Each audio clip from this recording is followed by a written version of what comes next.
Welcome to choice academy. அனைவருக்கும் வணக்கம். எல்லோரும் நல்லா இருக்கீங்களா? இந்த வீடியோ பதிவில் வந்து நம்ம 60 டேஸ் ஸ்டடி பிளானில் இருக்கக்கூடிய ஐஎன்எம் பாடங்கள் பார்த்துட்ருக்கோம். அதன் அடிப்படையில் 11th 17வது பாடமாக இருக்கக்கூடிய ஆங்கிலேயர் ஆட்சியின் விளைவுகள் தான் வந்து பார்க்க போகிறோம். இந்த பாடத்தில் வந்து நம்ம எதை பற்றியெல்லாம் படிக்க போகிறோம் அப்படிங்கிறத பார்த்துடலாமா? இந்தியாவில் வந்து ஆங்கிலேய கிழக்கிந்திய வணிக நிறுவனத்தினுடைய அதிகாரத்தினுடைய தோற்றம் மற்றும் வளர்ச்சி பார்க்க போகிறோம். ராபர்ட் கிளைவுடைய இரட்டை ஆட்சியினுடைய தோல்வியும் 1773ஆம் ஆண்டு ஏற்படுத்தப்பட்ட ஒழுங்குமுறை சட்டத்தின்படி அந்த கிழக்கிந்திய வணிக நிறுவனத்தினுடைய நேரடி கட்டுப்பாட்டின் கீழ் வரி கொள்கை எப்படி இருந்துச்சு அப்படின்னு சொல்லி பார்க்க போகிறோம். காரன்வாலிஸ் வந்து வங்காளத்தில் அறிமுகப்படுத்திய நிலையான நிலவரி திட்டம், சர் தாமஸ் மன்றோ அவர்கள் சென்னை மாகாணத்தில் அறிமுகப்படுத்திய ரயத் வரி முறை பற்றி பார்க்க போகிறோம். அடுத்து வந்து வெல்லஸ்லியினுடைய துணைப்படை திட்டம், அப்புறம் டல்கோசினுடைய வாரிசு உரிமை இழப்பு கொள்கை. இந்த 2 கொள்கைகள் மூலமாக இந்திய பகுதிகளை வந்து எப்படி ஆங்கில ஆட்சியுடன் இணைத்தாங்க அப்படிங்கிறத பற்றி பார்க்க போகிறோம். இந்திய ஆட்சியாளருக்கும் ஆங்கில கிழக்கிந்திய கம்பெனிக்கும் இடையே இருந்த உறவுகள் பற்றி பார்க்க போகிறோம். காரன்வாலிஸ் மற்றும் வெல்லஸ்லியினுடைய குடிமையியல் நீதி நிர்வாக சீர்திருத்தங்கள் பற்றி பார்க்க போகிறோம். வில்லியம் பெண்டிங் டல்கோசி காலத்தில் ஏற்பட்ட சமூக கல்வி சீர்திருத்தங்கள், அதுக்கப்புறம் இருப்பு பாதை, தொலைத்தொடர்பு, கல்வி, பொதுப்பணித்துறை சீர்திருத்தங்கள் பற்றி பார்க்க போகிறோம். காலனி அரசு வந்து பாசன வசதி செய்து தராத காரணத்தாலும் காடுகளை அழித்த காரணத்தாலும் பஞ்சமானது இந்தியாவில் ஏற்பட்டு அதன் காரணமாக இந்தியாவில் இருந்த விவசாயிகள் மற்றும் கைவினைஞர்கள் வந்து நாட்டை விட்டு குடிபெயர்ந்து கூலி உழைப்பை மேற்கொள்வதற்கான காரணங்கள் பற்றி பார்க்க போகிறோம். தாதாபாய் நவ்ரோஜி அவருடைய செல்வ சுரண்டல் கோட்பாடு பற்றி பார்க்க போகிறோம். சரிங்களா?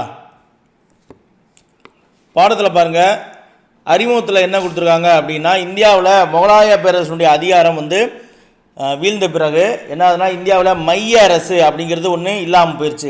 அதன் காரணமாக ஒரு ஆங்கிலேய வணிக நிறுவனமானது இந்தியாவை வந்து கையகப்படுத்தக்கூடிய நிலையானது ஏற்பட்டது. ஆரம்பத்தில் வந்து பார்த்திங்கன்னா ஆங்கிலேய கிழக்கிந்திய கம்பெனியுடைய நோக்கம் வந்து நிர்வாகம் செய்வதாக இல்லை, அதற்கு மாறாக அவங்க வந்து இந்தியாவில் சிக்கல் இல்லாமல் வியாபாரம் செய்வதாக தான் அவருடைய ஆரம்பகால நோக்கமானது இருந்தது. இருந்தாலும் வங்காளத்தில் 1770 ஏற்பட்ட கடுமையான பஞ்சத்திற்கு பின்னாடி தான் அவர்கள் வந்து அதிகார பொறுப்புணர்வை வந்து கொண்டவர்களாக மாறுறாங்க. ஒரு பக்கம் பார்த்திங்கன்னா பாரபட்சமான சுரண்டல் பொருளாதார கொள்கையை ஆங்கிலேயர்கள் வந்து கடைபிடித்த போதும் அவர்கள் வந்து தாங்கள் ஆண்ட மக்களினுடைய பாதுகாப்பையும் அவருடைய நீதி நடைமுறைகளையும் காப்பதற்கு முயல்வதாக பறைசாற்றி கொண்டாங்க. சரிங்களா? பாரம்பரிய அரசாட்சியானது சர்வாதிகார கொடுமை உள்ளடக்கியதாக இருப்பதாலும் எதிர்பாராத படையெடுப்புகளாலும் கல்வர்களாலும் வந்து என்னது மக்கள் இன்னல்கள் அனுபவிக்கிறாங்க. அப்படி அவங்க இன்னல்கள் அனுபவிக்கிறனால அவர்களுடைய அதிகாரமானது விரிவடைகிறது அப்படிங்கிறது தவிர்க்க முடியாது அப்படின்னு சொல்லி அவங்களே நியாயப்படுத்திக்கிட்டாங்க. சரிங்களா? அதுக்கடுத்து வந்து பார்த்திங்கன்னா ஆங்கிலேயர் காலத்தில் அறிமுகப்படுத்தப்பட்ட இரும்பு பாதை அப்புறம் தந்தி தொலைத்தொடர்பு, இந்த 2 முறையுமே வந்து இந்தியாவில் அவர்களுக்கு ஏற்பட்ட எதிர்ப்புகளை ஒடுக்குவதற்கும் உள்ளூர் மக்களை எளிதாக கட்டுப்படுத்துறதுக்கும் உதவுச்சு. ஆங்கிலேயருடைய விவசாய வணிக கொள்கைகள் வந்து இந்திய பொருளாதாரத்தை வந்து என்னது நாசப்படுத்துச்சு. இந்திய நாட்டினுடைய வளங்கள் வந்து பல வகையிலையும் அவருடைய ஆட்சி காலத்தின் போது கொள்ளை போயின. பாதிக்கப்பட்ட விவசாயிகளும் நெசவாளர்களும் இதன் காரணமாக இந்தியாவினுடைய பொருளாதாரம் வந்து என்னது ஆங்கிலேய வணிக கொள்கை மூலமாக நாசமானதன் காரணமாக 1830களில் வந்து ஆங்கிலேய அதிகாரம் பரவி இருந்த மற்ற நாடுகளில் இருந்த தோட்டங்களுக்கு அவர்கள் வந்து கூலி உழைப்பாளிகளாக புலம்பெயர்வர்களாக மாற வேண்டிய நிலைக்கு உள்ளானாங்க. சரிங்களா? அதற்கடுத்து வந்து பார்த்திங்கன்னா நம்ம இப்போ தான் வந்து பாடத்துக்குள்ளே டீட்டெயிலாக போக போகிறோம். ஆங்கிலேய அரசு உருவாக்கம் அப்படின்னு சொல்லி கொடுத்துருக்காங்க பாருங்கள். இந்தியாவில் வந்து ஆங்கிலேய அரசு காலூன்றுவதற்கு பக்சார் போர் தான் வந்து என்னது ஒரு முக்கிய காரணம் அப்படின்னு சொல்கிறாங்க. வங்காளம் அவத்தினுடைய நவாபுகள் அவங்க மட்டும் இல்லாமல் முகலாய பேரரசராக இருந்த 2ஆம் ஷா ஆலம் இவங்க எல்லாரும் சேர்ந்து ஆங்கிலேயரை வந்து என்னது இந்த பக்சார் போரில் எதிர்த்தாங்க. அப்படி அவர்கள் வந்து இந்த பக்சார் போரில் எதிர்த்ததன் விளைவாக என்ன நடக்குது அப்படின்னா, பக்சார் போரில் இந்திய மன்னர்கள் வந்து தோல்வியடைந்து கிழக்கிந்திய கம்பெனி வந்து என்னது வெற்றி பெறுகிறது. அப்படி அவங்க வெற்றி பெற்றதன் காரணமாக கிழக்கிந்திய கம்பெனியானது வியாபாரத்தன்மையை இழந்துட்டு இந்தியாவில் வந்து ஒரு அசைக்க முடியாத அரசியல் சக்தியாக உருவெடுக்கிறாங்க. இந்த போரினுடைய முடிவில் வந்து பார்த்திங்கன்னா ராபர்ட் கிளைவ் அவர்கள் இங்கிலாந்துக்கு போயிடுவார். சரிங்களா? வங்காள நிர்வாகத்தில் ஊழல் மலிந்து விட்டதாக கருதப்பட்ட காரணத்தால் ராபர்ட் கிளைவ் அவர்கள் வந்து என்னது வில்லியம் கோட்டையினுடைய கல்கத்தாவில் இருக்கக்கூடிய வில்லியம் கோட்டையினுடைய ஆளுநராக நியமிக்கப்பட்டார். அந்த ராபர்ட் கிளைவுக்கு வந்து பார்த்தீங்கன்னா அவருக்கு முன்பாக ராபர்ட் கிளைவிற்கு முன்பாக வங்காளத்தினுடைய ஆளுநராக இருந்தவர் யாருன்னா வான்சிடாட் அப்படிங்கிறவர். சில அந்த வான்சிடாட் என்ன பண்ணுறாரு, அவத்தை வந்து அவத் அப்படிங்கிற ஒரு பகுதியை முகலாய மன்னரான ஷா ஆலம் கிட்ட ஒப்படைச்சிருவார். அப்படி வான்சிடாட் ஒப்படைச்சது கிளைவுக்கு வந்து என்னது ஏற்புடையதாக அவருக்கு ஒப்புக்கொள்ளக்கூடியதாக இல்லை. அதன் காரணமாக ராபர்ட் கிளைவ் என்ன செய்கிறாரு அப்படின்னா சுஜாத் உத் தௌலா அப்படிங்கிற ஒரு அயோத்தி நவாப், சரிங்களா, வங்காள நவாப் அவர்கிட்ட வந்து ஒரு புதிய பேச்சுவார்த்தையை தூங்குறாரு. இதன் காரணமாக என்னதுன்னா 2 அலகாபாத் உடன்படிக்கைகள் வந்து கையெழுத்தாகுது. அந்த உடன்படிக்கை பிரகாரம் பார்த்தீங்கன்னா வங்காளம், பீகார், ஒரிசா இந்த பகுதியினுடைய திவானி ரைட்ஸ், அதாவது வருவாய் நிர்வாகம் செய்யக்கூடிய அதிகாரத்தை வந்து கம்பெனிக்கிட்ட, கிழக்கிந்திய கம்பெனிக்கிட்ட பேரரசர் ஷா ஆலம் வந்து என்ன பண்ணுறாரு, ஒப்படைச்சிட்றாரு. அதற்கடுத்து வந்து பார்த்தீங்கன்னா அலகாபாத்து, காரா இந்த பகுதியினுடைய நிர்வாகத்தையும் பெறுவதோடு பேரரசர் 2ஆம் ஷா ஆலம் என்ன செய்கிறாரு, ஏற்கனவே பார்த்த போல வங்காளம், பீகார், ஒரிசா இந்த பகுதிகளில் வருவாயிலிருந்து வருஷத்துக்கு 26 லட்சம் ரூபாய், சரிங்களா, வருஷத்துக்கு 26 லட்சம் ரூபாயை பெறப்போவதாக அறிவிக்கப்பட்டது. சரிங்களா, பேரரசர் ஷா ஆலம் வங்காளம், பீகார், ஒரிசா பகுதிகளின் வருவாயிலிருந்து ஆண்டுக்கு 26 லட்சம் ரூபாயை வந்து பெறப்போவதாக அறிவிக்கப்பட்டது. அடுத்து வந்து பார்த்தீங்கன்னா போர் இழப்பீடு வழங்கிட்டு, சரிங்களா, ஆங்கிலேயர் போர் நடத்தினாங்க இல்லையா, அதற்கான இழப்பீடு தர முடியாது, அந்த போர் இழப்பீடு வழங்கிட்டு சுஜாவுத் தௌலா வந்து அவத் பகுதியை தக்க வைத்துக் கொள்வதற்கு உறுதியானது இந்த உடன்படிக்கையின் பிரகாரம் செய்யப்பட்டது. அடுத்து வந்து வங்காளம், பீகார், ஒரிசா இந்த பகுதியினுடைய பொது நிர்வாகம் வந்து வங்காள நவாபினுடைய பொறுப்பாக மாறுது. பேரரசர் ஷா ஆலம் என்ன பண்ணுறாரு, கிளைவு கிட்ட திவானி பொறுப்பை ஒப்படைப்பதற்கு முன்பாகவே மீர் ஜாபர் அவருடைய வாரிசாக பொறுப்பேற்ற நவாப் நிசாமத், சரிங்களா, மீர் ஜாபருடைய வாரிசாக பொறுப்பேற்ற நவாப் யார், நிசாமத், அவருடைய பொறுப்புகளை வந்து கம்பெனி வசம் ஒப்படைச்சிருந்தார். யார், பேரரசரான ஷா ஆலம் அவர்கள் ஒப்படைச்சிருப்பார். இதன் காரணமாக திவானாகவும் நிஜாமாகவும் கம்பெனி வந்து என்னது இந்த வங்காளம் பகுதியில் செயல்பட வேண்டியிருந்தது.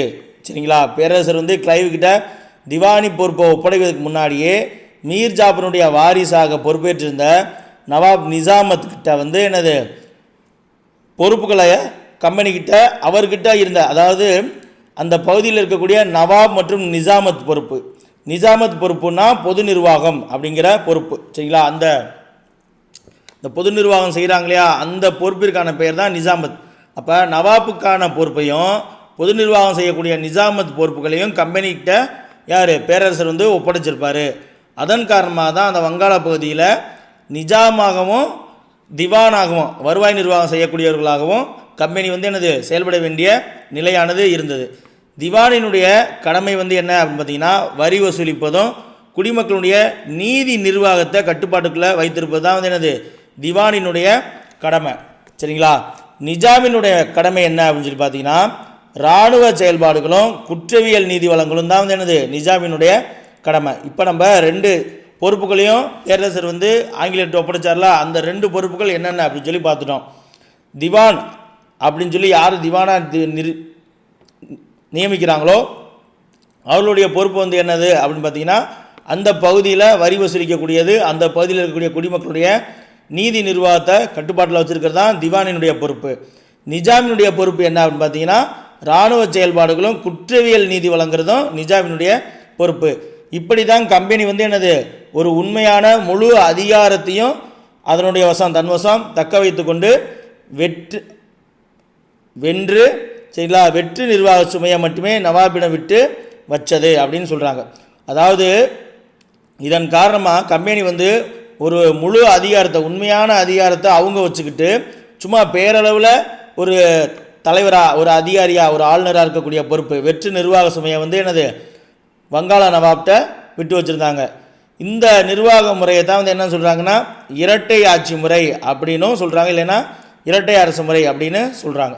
சரிங்களா, அதாவது உண்மையான நிர்வாக அதிகாரங்களையும் ஆட்சி செலுத்தக்கூடிய அதிகாரங்களையும் கம்பெனியை வச்சுக்கிட்டு வெற்று நிர்வாகத்தை சும்மா ஒன்றுக்குள்ளாத உப்புக்கு சப்பானி போஸ்ட்டை வந்து நவாப்கிட்ட கொடுத்து வச்சுருக்காங்க. இந்த முறையை தான் வந்து என்னது இரட்டை ஆட்சி முறை அப்படின்னு சொல்கிறாங்க. ஆனால் அவங்க இந்த மாதிரி ஃபாலோ பண்ணிட்டு இருந்தாங்களே அந்த இரட்டை ஆட்சி முறை, இந்த இரட்டை ஆட்சி முறை வந்து ரொம்ப நாள் நீடிக்கலை. வெகு சீக்கிரமாகவே அந்த இரட்டை ஆட்சி முறையானது உடைய துவங்குது. பொறுப்புகளை ஏற்காத அரசாட்சி முறை வங்காளத்தில் 1770ஆம் ஆண்டு ஏற்பட்ட கடுமையான பஞ்சத்திற்கு கொண்டு போய் சேர்க்குது. சரிங்களா? அப்போ நம்ம முன்னாடியே பார்த்தது போல் 1770 வங்காளத்தில் ஏற்பட்ட கடுமையான பஞ்சத்திற்கு பிறகு தான் ஆங்கிலேயர் வந்து என்னது உண்மை கொஞ்சமாவது அதிகார பொறுப்புள்ளவர்களாக அவங்கள மாற்றிக்கிட்டாங்கன்னு. அப்போ அதுக்கு முன்னாடி இரட்டை ஆட்சி முறை தான் இருந்திருக்கு. அதில் முழு அதிகாரம் கொண்ட அமைப்பாக ஆங்கிலேயர் இருந்தாலும் மக்களுடைய பாதுகாப்புலையோ அவங்களுக்கு தேவையான வசதிகள் செஞ்சு தரலையும் எந்த விதமான விஷயங்களும் செய்யாமல் பொறுப்பேற்றுக்காமல் இருந்திருக்காங்க. அப்படி அவங்க பொறுப்பு இல்லாமல் இருந்ததன் காரணமாக தான் வங்காள பகுதியில் 1770 பஞ்சமானது ஏற்படுவதற்கு காரணமாக இருந்துச்சு. சரிங்களா? 1/3 அப்படிங்கிற விகிதத்தில் மக்கள் வந்து இந்த வங்காள பஞ்சத்தின் பொழுது இறந்திருப்பாங்க. கம்பெனியுடைய ஊழியர்கள் வந்து அரிசி வணிகத்தில் கொண்டிருந்த ஏகபோக கட்டுப்பாடு. சரிங்களா? அரிசி வணிகத்தில் வந்து அவர்களுக்கு ஏகபோக கட்டுப்பாடானது இருந்துச்சு. அதன் காரணமாக அவர்கள் அந்த வேலையில் கடைபிடித்த லாப நோக்கம், இந்த அவருடைய ஏகபோக அரிசி வணிகத்தில் கம்பெனி ஊழியர்களுக்கு இருந்த ஏகபோக கட்டுப்பாடும் அவர்கள் வச்சிருந்த கடைபிடித்த லாப நோக்கமும் வந்து என்னது இந்த துயர சூழ்நிலையை, அதாவது இந்த மக்களுடைய பஞ்சம் இது போன்ற துயர சூழ்நிலையை வந்து மேலும் மேலும் அதிகமாக்குது. இறுதியாக வந்து பார்த்திங்கன்னா அவர்களுடைய பொறுப்பை கம்பெனி தனது பொறுப்பை வந்து உணர்றாங்க. அப்படி அவங்க உணர்ந்ததன் விளைவாக என்ன செய்கிறாங்கன்னா 1773ஆம் ஆண்டில் ஒழுங்குமுறை சட்டம் வந்து பிரகடனப்படுத்தப்படுது. சரிங்களா? அங்கே லண்டன்லேருந்து இந்த விஷயங்களை தெரிஞ்சுக்கிட்டு கம்பெனியை இந்தியாவில் இருக்கக்கூடிய ஆங்கில கிழக்கிந்திய கம்பெனியை கட்டுப்பாடுக்குள்ள வைக்கணும். ஏன்னா அவங்க தான் வந்து அந்த இந்தியாவில் இருக்கக்கூடிய பகுதியில் வியாபாரம் போயிட்டு ஆட்சி நிர்வாகம் திவானி ரைஸ் வாங்கிட்டு அந்த பகுதியில் பொறுப்பில்லாமல் நடந்துக்கிட்ட காரணத்தால் மக்கள் வந்து இறந்துட்டாங்க. அப்படிங்கிறதால நிர்வாகத்தில் இருக்கக்கூடிய ஆங்கில கிழக்கிந்திய உறுப்பினர்களை வந்து என்னது கட்டுப்பாட்டில் வைக்கணும் அப்படிங்கிற காரணத்துக்காக தான் 1773 ஒழுங்குமுறை சட்டத்தை பிரகடனப்படுத்துகிறாங்க. வங்காளத்தினுடைய ஆளுநராக வாரன் ஹேஸ்டிங் அவர்கள் வந்து என்னது நியமிக்கப்பட்டார். அடுத்து வந்து ஆங்கிலேயர் ஆட்சியில் நில நிர்வாக முறை எப்படின்னு சொல்லி பார்க்க போகிறோம். அது வந்து 2 தான் இருக்குது. நிலையான நிலவரி முறையும் ராயத்வாரி முறையும் பற்றி நம்ம பார்க்க போகிறோம். ஒழுங்குமுறை சட்டம் வந்து 1773 படி கம்பெனி ஊழியர்கள் அவருடைய வரவு செலவு வந்து கணக்கு பற்றி இயக்குனர் குழு வந்து என்னது அவங்களுக்கு வந்து அறிக்கை சமர்ப்பிக்கணும் அப்படின்ற மாதிரி கொண்டு வந்திருப்பாங்க. இயக்குனர் குழு பிரிட்டிஷ் கருவூலத்திற்கு தெரியப்படுத்துவது என்னது சட்ட ரீதியான கடமையாக மாற்றப்பட்டது. சரிங்களா? அதாவது அந்த ஆங்கிலேய கிழக்கிந்திய கம்பெனிக்குன்னு சொல்லிட்டு ஒரு இயக்குனர் குழு இருப்பாங்க.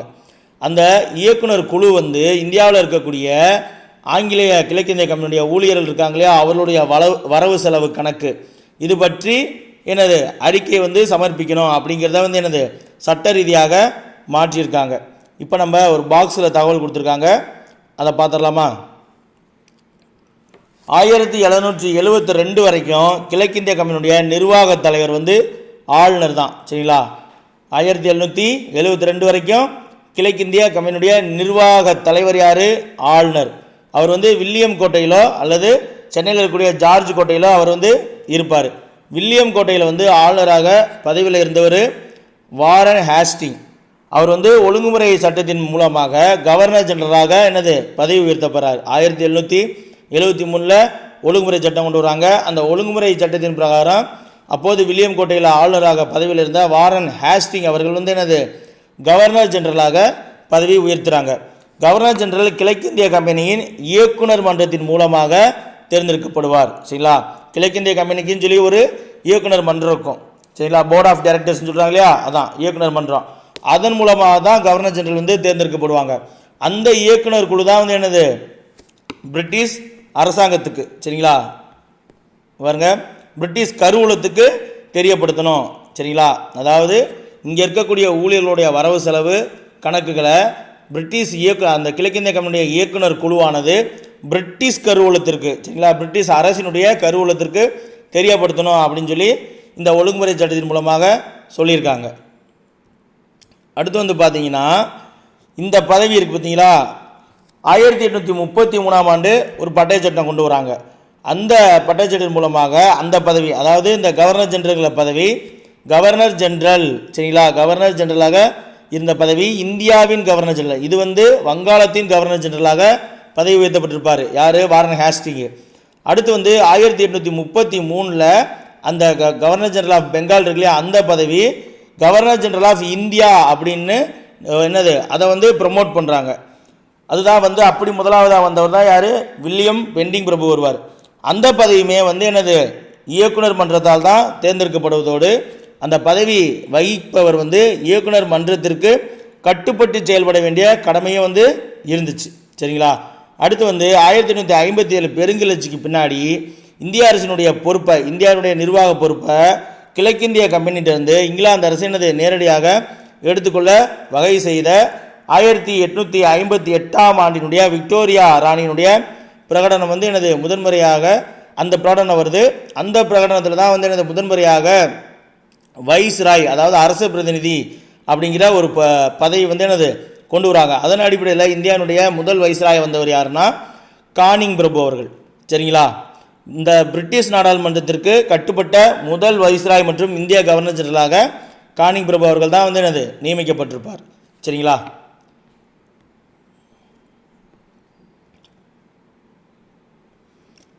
அடுத்து வந்து பார்த்தீங்கன்னா நம்ம பார்த்துட்டோம், ஒழுங்குமுறை சட்டத்தின் பிரகாரம் இந்தியாவில் இருக்க ஆங்கில கிழக்கிந்திய ஊழியர்களுடைய வரவு செலவு கணக்கை வந்து அந்த ஆங்கில கிழக்கிந்திய கம்பெனியுடைய இயக்குனர் மன்றமானது பிரிட்டிஷ் கருவூலத்திற்கு வந்து எனது தெரியப்படுத்துறது அப்படிங்கிறது எனது சட்ட ரீதியாக கடமையாக மாற்றப்பட்டது. ஆளுநரும் தலைமை தளபதியும் இரு ஆலோசகர்களும் கொண்ட குழு வருவாய் வாரியமாக செயல்பட்டு வருவாய் குறித்து விவாதித்தது. சரிங்களா? ஆளுநரும் தலைமை தளபதி இந்த ரெண்டு பேரும் வந்து எனது இரண்டு ஆலோசகர்கள் கொண்ட குழு, ஆளுநருக்கு ஒரு குழு, தலைமை தளபதிக்கு ஒரு குழு, இந்த ரெண்டு குழுவும் என்னது வருவாய் வாரியமாக செயல்பட்டு வருவாய் குறித்த விவாதிக்க செய்கிறாங்க. அடுத்து 1784 ஆண்டு பிட் இந்திய சட்டம் அப்படின்ற ஒரு சட்டம் கொண்டு வராங்க. இராணுவ மற்றும் குடிமை அமைப்புகளை வந்து இந்த பிட் இந்திய சட்டமானது தனித்தனியாக பிரிக்குது. 1784 ஆண்டு பிட் இந்திய சட்டமானது இராணுவ மற்றும் குடிமை அமைப்புகளை வந்து என்னது தனித்தனியாக பிரிச்சுறாங்க. அடுத்து வந்து பார்த்தீங்கன்னா காரன்வாலிஸ் பிரபு வந்து அவரே வந்து என்னது ஒரு நிலச்சுவாந்தாராக இருந்திருப்பார். அந்த நிலச்சுவாந்தாராக இருந்த காரன்வாலிஸ் பிரபு பிரிட்டிஷ் முறையை பின்பற்றி நிலப்பிரபுத்துவ முறையை வந்து உருவாக்க நினைக்கிறார். சரிங்களா? அவரே வந்து ஒரு நிலச்சுவாந்தாராக இருந்த காரணத்தால் பிரிட்டிஷ் முறையை பின்பற்றிய ஒரு நிலப்பிரபுத்துவ முறையை உருவாக்கணும்னு நினைக்கிறாரு. வருவாய் வசூலிப்பவரோடு கலந்து பேசி அவர் ஒரு முடிவுக்கு வந்துடுறாரு. அதன் பிரகாரம் என்ன உருவாக்குறாரு அப்படின்னா ஜமீன்தார் அப்படிங்கிற இடைத்தரகர்களை உருவாக்குறாரு. அதோடு மட்டும் இல்லாமல் பயிரிடுவோரை வந்து குத்தகை விவசாயிகளாக மாற்றுறார். சரிங்களா? ஜமீன்தார் அப்படிங்கிற ஒரு இடைத்தரகர்களை உருவாக்கிட்டு விவசாயம் செய்யக்கூடிய மக்களை வந்து என்னது குத்தகை விவசாயிகளாக மாற்றுறாங்க. இயக்குனர் குழுவினுடைய அறிவுரைப்படி வங்காளம், பீகார், ஒரிசா இந்த பகுதியினுடைய ஜமீன்தார்கள்ட்ட அவர் வந்து ஒரு ஒரு நிலவரி முறையை ஏற்படுத்தி கொள்கிறார். சரிங்களா? அந்த நிலவரி முறை தான் நிலையான நிலவரி முறை அப்படின்னு சொல்லி அறியப்படுகிறது. சாசுவதம் அப்படிங்கிறது வந்து என்ன அப்படின்னு பார்த்தீங்கன்னா நிலத்தை வந்து அளவிட்டு, சாசுவதம் அப்படின்னா நிலத்தை வந்து அளவு செஞ்சு அதன் அடிப்படையில் ஒவ்வொரு ஜமீன்தாரும் அரசுக்கு வந்து வழங்க வேண்டிய வருவாய் வந்து நிர்ணயம் செய்கிறது தான் வந்து என்னது சாசுவதம் அப்படின்னு சொல்கிறாங்க. அப்போ நிலையான நிலவரி திட்டத்தை அறிமுகப்படுத்தியவர் யார்? காரன் வாலிஸ் பிரபுவில் அறிமுகப்படுத்துகிறாரு.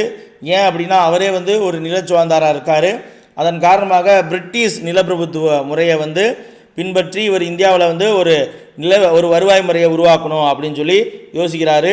அதன் காரணமாக அவர் என்ன செய்கிறாரு அப்படின்னா வருவாய் வசூலிக்கிறாங்க இல்லையா, அவங்கள்ட்ட கலந்து பேசி ஒரு முடிவுக்கு வந்து என்ன செய்கிறாரு, ஜமீன்தார் அப்படிங்கிற ஒரு இடைத்தரகர் குரூப்பை உருவாக்குறாரு. அதோடு மட்டும் இல்லாமல் ஜமீன்தார் உருவானதன் காரணமாக பயிரிடுற வேலையை செய்யக்கூடிய விவசாயிகள் வந்து குத்தகை விவசாயிகளாக மாறிடுறாங்க. சரிங்களா? அதற்கப்புறம் வந்து பார்த்திங்கன்னா அவங்கள்ட்ட திவானி ரைட்ஸ் வச்சுருந்தாங்க இல்லையா, வங்காளம், பீகார், ஒரிசா இந்த பகுதிகளில் இருக்கக்கூடிய ஜமீன்தார்கள் அந்த இடைத்தரகர்களை உருவாக்கியிருக்காங்க இல்லையா, அந்த இடைத்தரகர்கள்ட்ட அவங்க வந்து ஒரு அமைப்பு முறையை ஏற்படுத்தி கொள்கிறாங்க. அந்த அமைப்பு முறையை தான் வந்து என்னது நிலையான நிலவரி முறை அப்படின்னு சொல்கிறாங்க. அடுத்து வந்து சாசுவதம் அப்படின்ற ஒரு கான்செப்ட். சாசுவதம் அப்படிங்கிறது என்ன அப்படின்னு பார்த்தீங்கன்னா நிலத்தை வந்து முறையாக அந்த பகுதியில் எவ்வளோ நிலம் இருக்குது அப்படிங்கிறத முறையாக அதை வந்து அளவிட்டு அந்த நிலத்தினுடைய அடிப்படையில் ஒவ்வொரு ஜமீன்தாரும் வந்து என்னது அரசுக்கு எவ்வளவு வருவாயை வந்து தரணும் அப்படிங்கிறத நிர்ணயம் செய்யக்கூடியது தான் வந்து என்னது சாசுவதம் அப்படின்னு சொல்கிறாங்க. அடுத்து வந்து பார்த்தீங்கன்னா 1793 வந்து வங்காளம், பீகார், ஒரிசா இந்த பகுதிகளுக்கு அந்த நிர்ணயமானது நிரந்தரமாக்கப்படுது. சரிங்களா? அந்த நிலையான நிலவரி திட்டத்தின் அடிப்படையில் சாசுவதம் கொண்டு வந்தாங்க இல்லையா, அந்த சாசுவதமானது 1793 தான் இந்த 3 பகுதிகளுக்கு வந்து என்னது நிரந்தரமாக்கப்படுது. இந்த முறையின் மூலமாக வரி வசூலிப்பவராக இருந்தவர்கள் வந்து வரி சுமையை கொண்ட ஜமீன்தார்களாக மாறி அரசு வழங்கிய நிலத்தின் பயன்களை வந்து அனுபவிக்க ஆரம்பிச்சிட்டாங்க. சரிங்களா? ஏன்னா நிலம் எல்லாமே வந்து என்னது அந்த ஜமீன்தார்கள்ட்ட இருந்துச்சு. விவசாயிகள் வந்து என்னது குத்தகை விவசாயிகளாக மாறிட்டாங்க.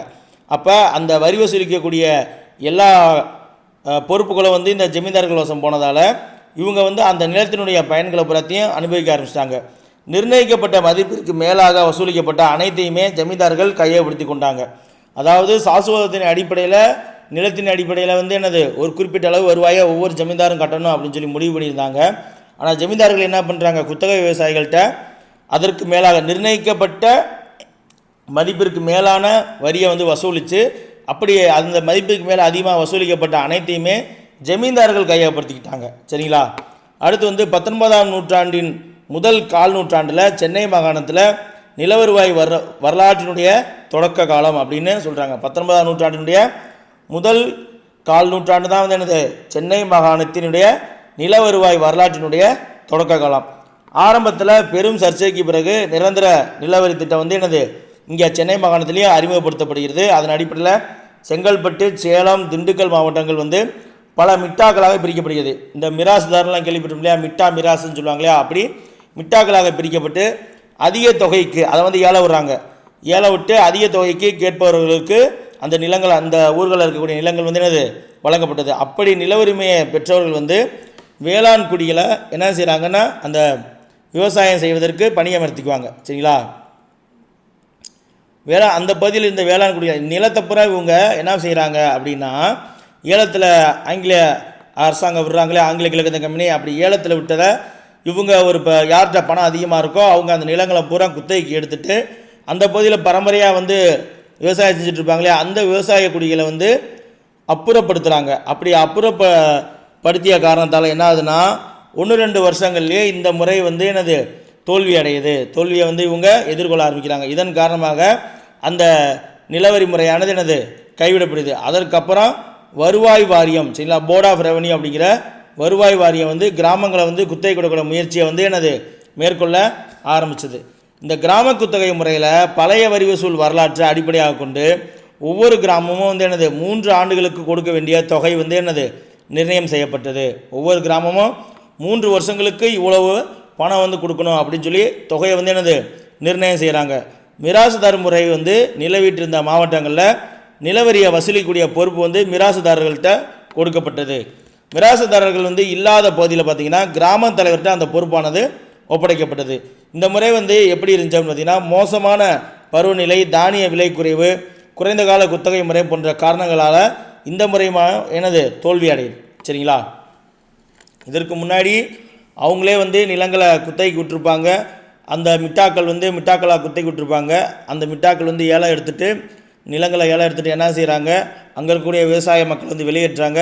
இதன் காரணமாக அந்த முறை வந்து என்னது மிக சீக்கிரத்திலே அங்கே இருக்க மக்கள்லாம் வந்து அதை எதிர்க்க ஆரம்பிக்கிறாங்க. அதனால் அந்த முறையை கைவிட்டுறாங்க.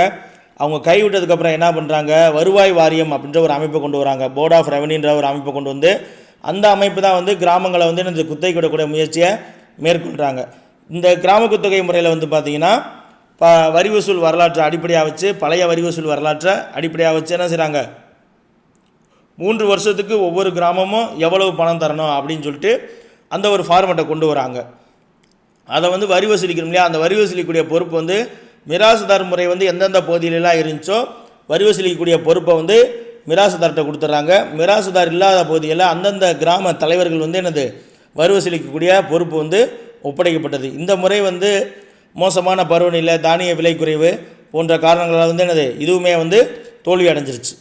போதிய விளைச்சல் இல்லாத போது மொத்த கிராமங்களும் என்னது வரி செலுத்த முடியாமல் புலம்பெயரக்கூடிய நிலையானது ரொம்ப சர்வசாதாரணமாக நடந்துச்சு.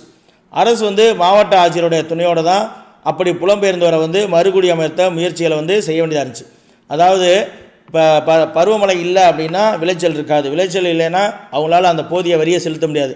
அப்போ வரி செலுத்த முடியலன்னே நிலம் உங்களுக்கு நீங்கள் பயிரிட முடியாது அப்படின்னா என்ன செய்கிறாங்க, எங்களால் விளைச்சல் செய்ய முடியல, இந்த ஊரில் குடியிருக்க முடியலன்னு சொல்லிட்டு மக்கள் என்ன செய்கிறாங்க, ஊர் விட்டு ஊர் காலி பண்ணி போகிறாங்க. அதற்கப்புறம் ஆங்கில அரசு என்ன செய்கிறாங்க அப்படின்னா கலெக்டர் போடுறாங்க. ஒவ்வொரு மாவட்டத்துக்கும் ஒரு ஆட்சியர் போட்டு அந்த ஆட்சியர் மூலமாக மக்கள் குடிபெயர்ந்து போனாங்க இல்லையா, அவங்கள எல்லாமே அந்தந்த பகுதிகளில் மறுகுடியமர்த்தல் செய்து விவசாயம் செய்வதற்கான முயற்சிகளை மேற்கொள்ள வேண்டிய நிலைக்கு வருது.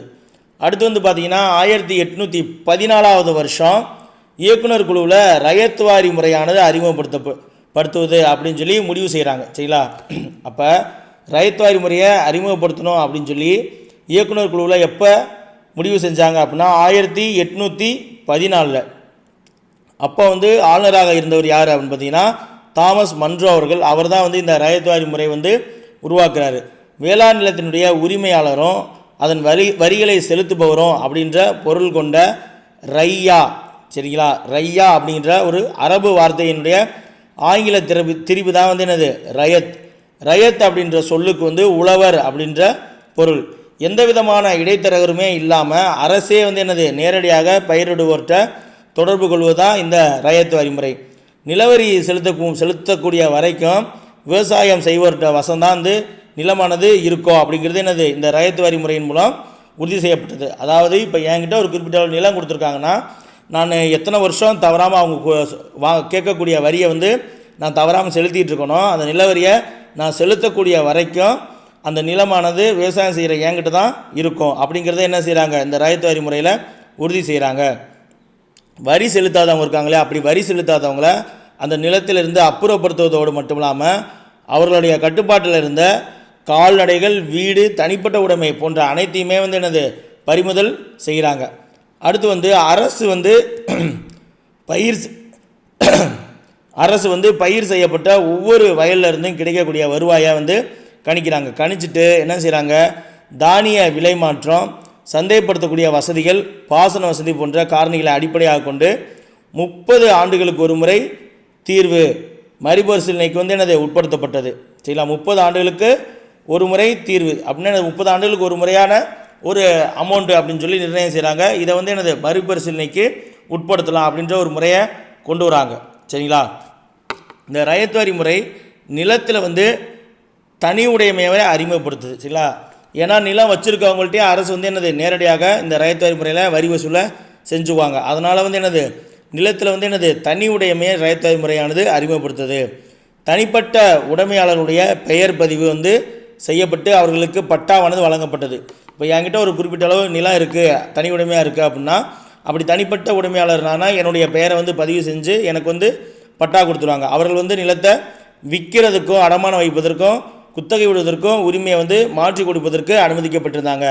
யாருக்கிட்டெல்லாம் பட்டா இருக்கோ அவங்க வந்து என்னது அந்த நிலத்தை விற்கலாம், அடமானம் வைக்கலாம், அல்லது யாருக்காவது குத்தகை கொடுக்கலாம், இல்லைன்னா விவசாயம் செய்யக்கூடிய உரிமையை அந்த நிலத்தினுடைய உரிமையை மற்றவர்களுக்கு மாற்றி கொடுக்கலாம் அப்படிங்கிற ரைட்ஸையுமே வந்து என்னது இந்த ரயத் வரி முறையின் மூலமாக கொடுத்துருந்தாங்க.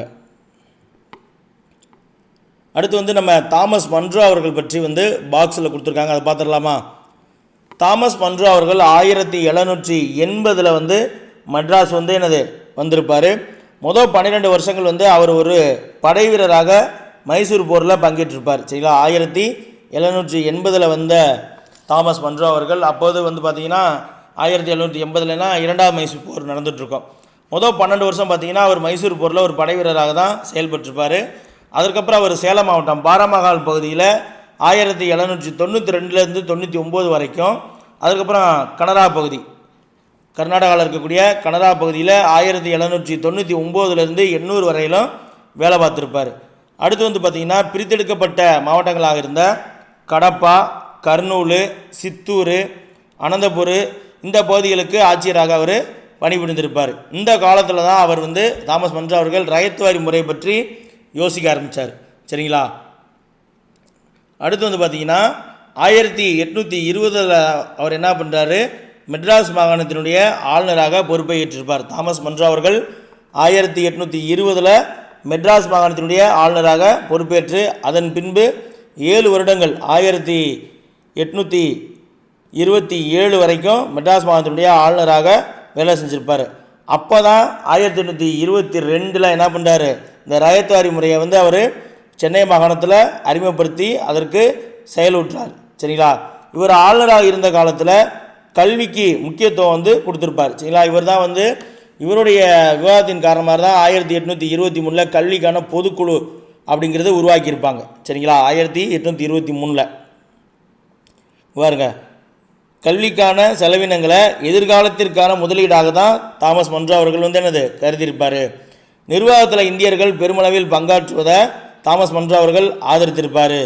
ஜூலை மாதம் 1827 கர்னூலில் இருக்கக்கூடிய பட்டிக்கொண்டா அப்படிங்கிற ஒரு ஊரில் இவருக்கு காலரா நோய் வந்திருக்கும். அந்த நோயால் பாதிக்கப்பட்டு மரணம் அடைஞ்சிருப்பார். மக்கள் மத்தியில் இவர் மிகவும் செல்வாக்கு பெற்ற ஒரு ஆளுநராக இருந்திருப்பார். சரிங்களா? மக்கள் மத்தியில் மிகவும் செல்வாக்கு பெற்ற ஒரு ஆளுநராக இருந்திருப்பார். அப்படி பிரபலமாக இருந்த ஆளுநரான தாமஸ் மன்றோ அவருடைய நினைவாக பல நினைவிடங்கள் வந்து இந்த சென்னை மாகாணத்தில் எழுப்பப்பட்டது. அது மட்டும் இல்லாமல் அந்த பகுதியில் பிறந்த குழந்தைகள் பலருக்கும் அவருடைய பெயர் வந்து என்னது சூட்டப்பட்டது.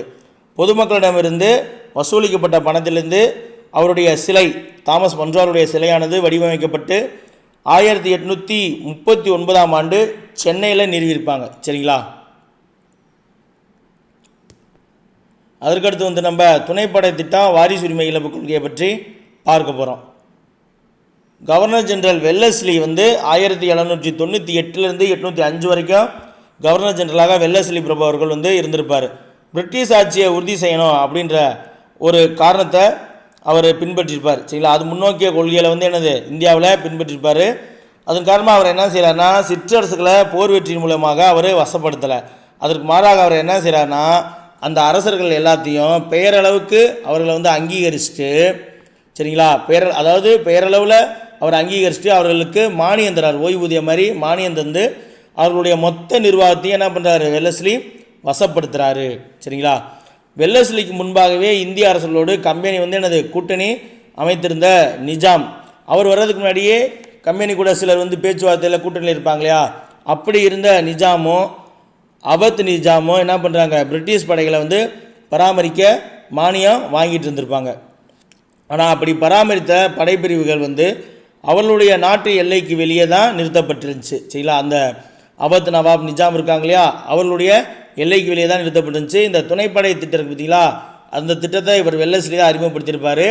ஹைதராபாத் நிஜாம் தான் இந்த துணைப்படை திட்டத்தை வந்து முதலாக ஏற்றுக்கொண்டிருப்பார். அதாவது என்ன அப்படின்னா, அந்த இப்போ இந்திய பகுதிகள் இருக்கு இல்லையா, ஒரு அரசர் இருப்பார், அந்த பகுதியை வந்து பராமரிக்கிறதுக்கு அந்த மன்னர் வந்து அவருடைய படையை விட்டுட்டு பிரிட்டிஷ் அரசு தரக்கூடிய ஒரு படையை வச்சுருப்பாங்க. அந்த படை வந்து அந்த நாட்டினுடைய எல்லை பகுதியில் இருக்கும். சரிங்களா? அந்த படையை நிர்வகிக்கக்கூடிய செலவுகள் எல்லாமே அந்த குறிப்பிட்ட மன்னர் தான் பார்த்துக்குவார். சரிங்களா? பராமரிப்பு செலவு இருக்கு இல்லையா, அதை வந்து பணமாக வழங்கப்பட்டது. அது இவங்க மானியம் தராங்க இல்லையா, அதுபோல் பணமாக கொடுத்துருவாங்க. அந்த நிஜாம் தான் அதற்கான செலவுகளை பார்ப்பார். ஆனால் பிரிட்டிஷ் கவர்மெண்ட்டு அவங்களுக்கு அந்த பராமரிப்பு செலவு அப்படின்ற ஒரு அமௌண்ட்டை கொடுத்துருவாங்க. பணப்பட்டுவாடா அப்படிங்கிறது குறிப்பிட்ட நேரத்தில் நடக்காத போது தான் இந்த துணைப்படை திட்டத்தில் சிக்கலானது வருது. வெல்லஸ்லி வந்து துணைப்படை திட்டத்தின் மூலமாக அவங்க பிரிட்டிஷனுடைய ஆட்சி பகுதியில் என்ன பண்ணுறாங்க, விசாலமாக்குறாரு.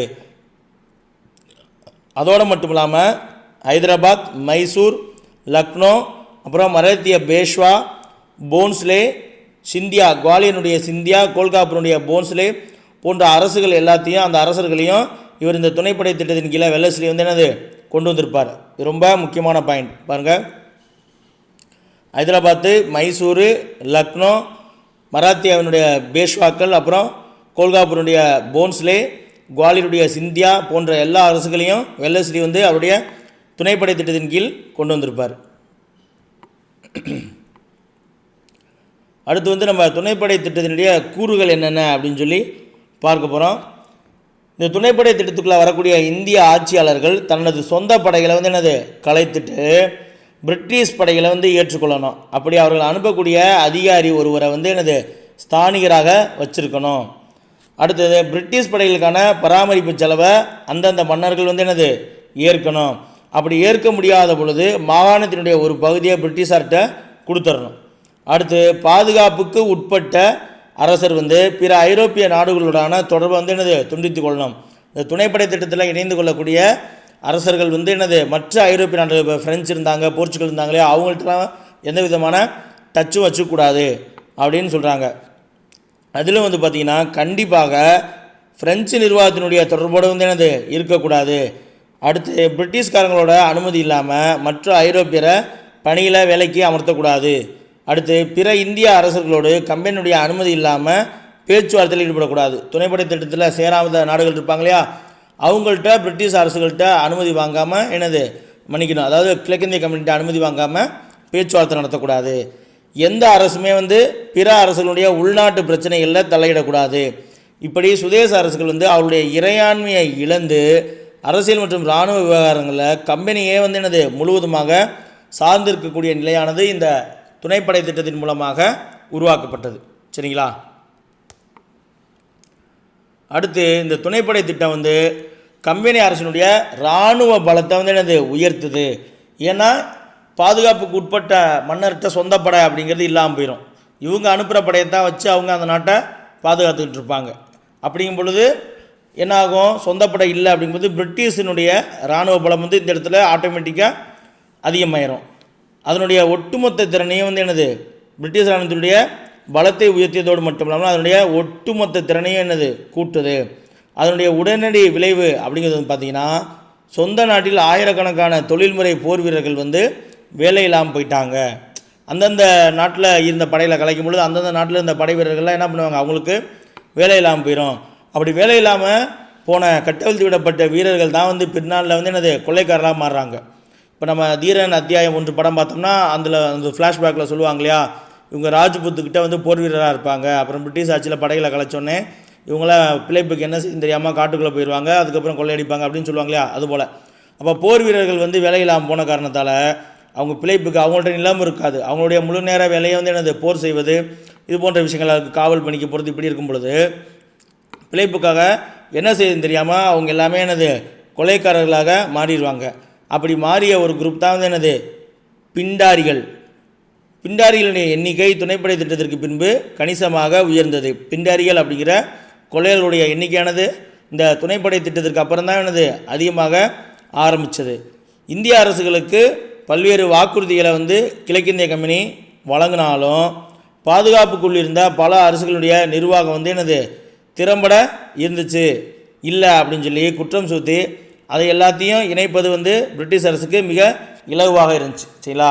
அப்படி துணைப்படை திட்டத்தின் மூலமாக பாதுகாப்புக்குள்ளே இருந்த பல அரசுகளுடைய நிர்வாகத்தை இவங்க வந்து திறம்பட செய்யலை, இந்த நிர்வாகிகள் எல்லாமே திறமையற்றவர்கள் அப்படின்னு சொல்லி ஆங்கில கிழக்கு கம்பெனி அவங்க மேலே குற்றம் சுமத்தி என்ன பண்ணுறாங்க, அந்தந்த பகுதியில் இனிமேல் நாங்களே ஆட்சி செய்கிறோம் அப்படின்னு சொல்லி அந்தந்த பகுதியில் இணைப்பது அவர்களுக்கு ரொம்ப ஈஸியாக இருந்துச்சு. சரிங்களா? அடுத்து வந்து நம்ம பிரசிடென்சி, மாகாணம்னா என்ன அப்படின்னு சொல்லி பார்க்க போகிறோம். மாகாணம் என்பதற்கு மாநிலம் என்பதற்குமான வேறுபாடு என்ன அப்படிங்கிறத பார்க்க போகிறோம். கிழக்கிந்திய கம்பெனியாருடைய தலைமை நிர்வாக அதிகாரியின் அலுவலகம் அமைய பெற்றிருக்கக்கூடிய இடம் வந்து மாகாணம். சரிங்களா? எங்கெல்லாம் கிழக்கிந்திய கம்பெனியாருடைய தலைமை நிர்வாக அதிகாரியுடைய அலுவலகம் அமைஞ்சிருக்கோ அந்த இடம் எல்லாமே என்னது மாகாணம். இப்போ உதாரணத்துக்கு பார்த்தீங்கன்னா வங்காள மாகாணம், கல்கத்தாவில் அவங்களுடைய கவர்னர் இருப்பார். அடுத்து வந்து சென்னை மாகாணம், சென்னையில் கவர்னர் இருப்பார். அடுத்து வந்து பம்பாய் மாகாணம், பம்பாயில் கவர்னர் இருப்பார். இது 3 தான் முதல்ல ஆங்கிலேயர் வசம் வந்துச்சு. அதுக்கப்புறம் தான் மத்திய மாகாணம், வடமேற்கு மாகாணம், இப்படி சில பகுதிகள்லாம் வர ஆரம்பிச்சது. சரிங்களா? அதில் வந்து பார்த்திங்கன்னா சென்னை, பம்பாய், கல்கத்தா ஆகியவை வந்து என்னது மாகாணங்கள் அப்படின்னு சொல்கிறாங்க. பின்னால் இந்த மாகாணங்களை நிர்வகிப்பதில் சிரமங்கள் ஏற்பட்ட காரணத்தால் மத்திய மாநிலம், ஒருங்கிணைந்த மாநிலம் போன்ற மாநிலங்கள் வந்து என்னது போன்ற நிர்வாக பிரிவுகளானது உருவாக்கப்பட்டது. சரிங்களா? அடுத்து வந்து நம்ம டல்ஹௌசி பிரபு அவர்கள் கொண்டு வந்த வாரிசு உரிமை இழப்பு கொள்கை பற்றி பார்க்க போகிறோம். இந்து சம்பிரதாயங்களின்படி வாரிசு இல்லாத மன்னர், சரிங்களா, அதாவது ஒரு மன்னர் வந்து வாரிசு இல்லாமல் இறந்துட்டார் அப்படின்னா அந்த மன்னருடைய மனைவி ஒரு ஆண் மகவை தத்தெடுக்க முடியும். சரிங்களா? மன்னருக்கு குழந்தை இல்லை அப்படின்னா அவர் வந்து ஒரு ஆண் பிள்ளையை வந்து என்னது தத்தெடுத்து கொள்ளலாம். அப்படி தத்தெடுக்கப்பட்ட அந்த மகனுக்கு அவருடைய சொத்தில் முழு உரிமையும் இருக்குது.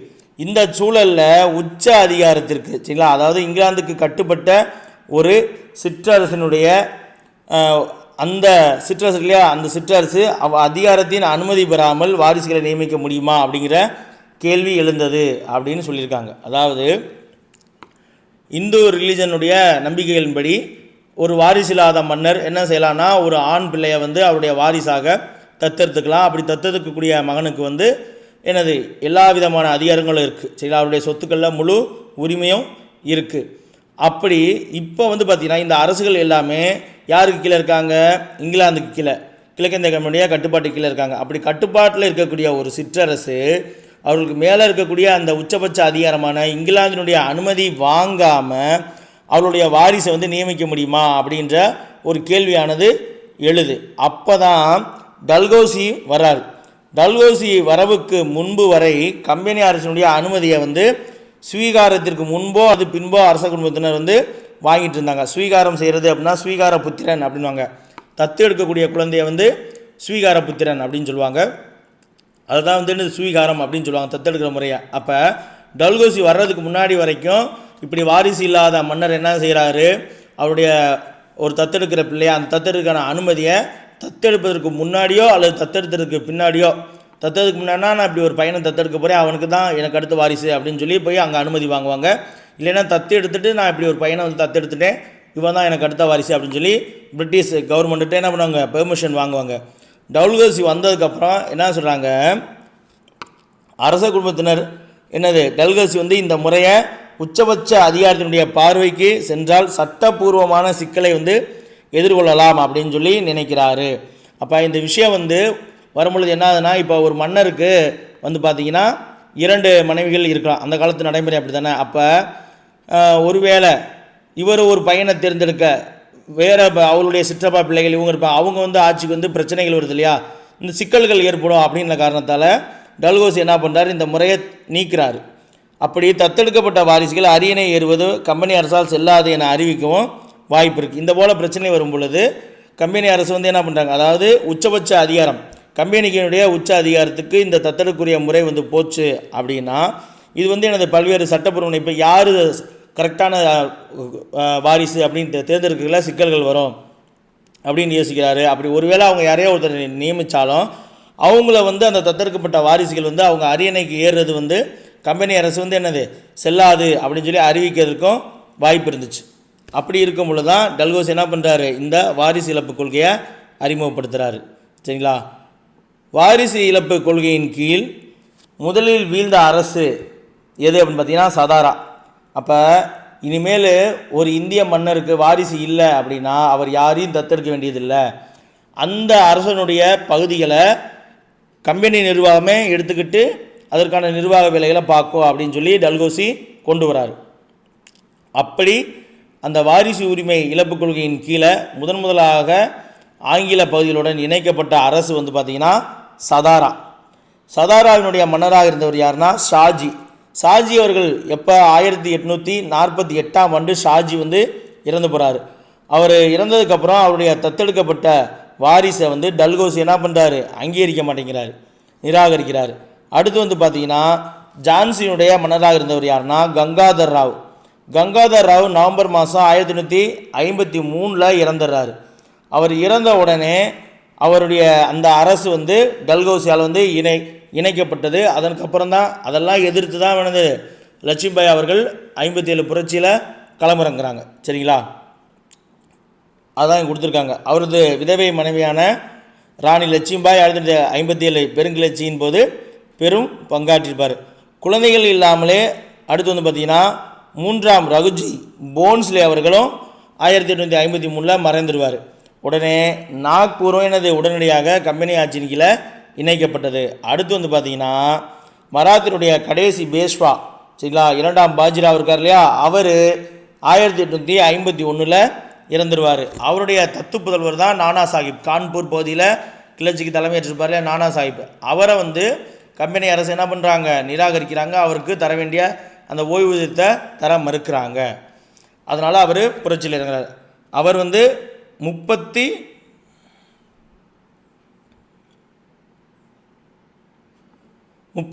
வருஷம் சரிங்களா 2ஆம் பேஷ்வா கடைசி பேஷ்வாவாக இருந்த 2ஆம் பாஜிராவ் அவர்கள் 33 வருஷம் அவருக்கு கம்பெனி வந்து என்னது ஓய்வூதியம் கொடுத்துட்டு இருந்தது.